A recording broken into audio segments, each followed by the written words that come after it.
Hi there, this is my experience with my new Taitexma machine and the various brother attachments that I already have. Brother double bed colour changer.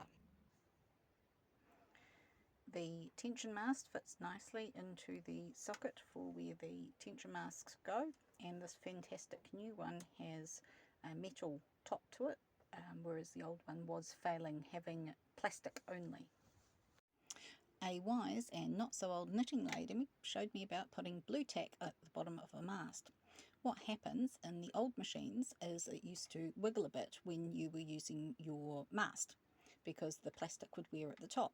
Not so necessary on this one with that wonderful metal edge that it has, but it's still a habit that I have to put it on there. It keeps it nice and straight, stops it from wiggling, and off we go.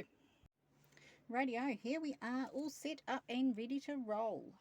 So I've got the carriage all ready. I haven't got the rubber on there yet, but we're just going to try the action. So we've got this in place. Does it go past and make that famous click? Woohoo! We're in action. We get it one way, not necessarily the other way. It could be the angle, it could be anything, but hey, that goes through. That's the main thing. Okay, so through the magic of video editing, I have actually cast on and got some knitting done already. So we've got tension on the yarn, etc, etc, and we're going to change colours. So I've just done some green yarn. Please remember this is about using this isn't about the yarns, tensions or anything else that I am doing. So we're going to come in, we're going to pass off from number 1 to number 2. So here we go. And it has successfully let go of number 2. Yay, woohoo. Now, the one thing I have found with using the thing is that all of them get threaded in here. So as I go back, I have to unthread the 3 that I don't want, and then the one that I want is in there. Going to have another go changing from number 2 to number 3. And again, all the colours are in the feeder, so we just untangle those ones. So normally I do it when it's a bit further along the machine bed, and it's then quite easy to just flip them out. And here we go, zip zip again. Now, through the magic of video editing again, what I have done is, for the eagle eyes of you, you may have noticed that I have changed this for one of the old connector carriages to see what it goes when I go to change colours. So I'm going to change from this one to this one. So we're going from number 3 to number 4. Ooh, that's a bit of a change. So using stranded yarn, it's never a good idea really when you're doing this sort of thing.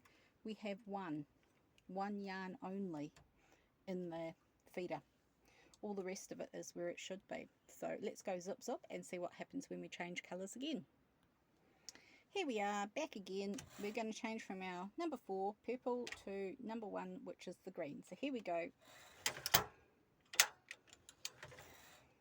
And looky there, it's worked perfectly. Number 1 has gone in, and the other 3 yarns are where they should be.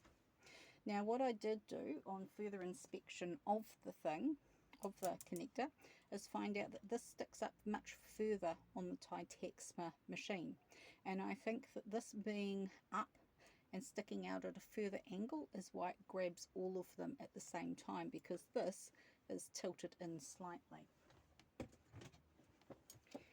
Here is the actual Taitexma unit, and you can see that it actually has quite a big gap there, whereas this one doesn't have quite so much of a gap. However, even though it is a slight pain to untangle or to use the old one, this totally works, and I've already used it and done a couple of jumpers with it. So most certainly you can use the double bed colour changer on the machine.